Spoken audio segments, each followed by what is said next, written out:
Let's look at what's inside the box and become familiar with your SwannBuddy4K video doorbell.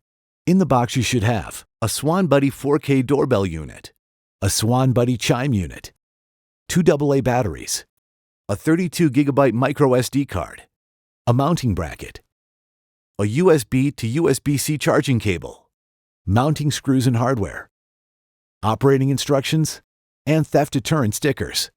Looking at the front of the unit, you will see the lens, the microphone, the night detection sensor, the doorbell button, infrared LEDs, a True Detect passive infrared motion sensor, and the speaker. Looking at the rear of the doorbell, you will find the QR code, mounting bracket slots, wire terminals for optional external power source.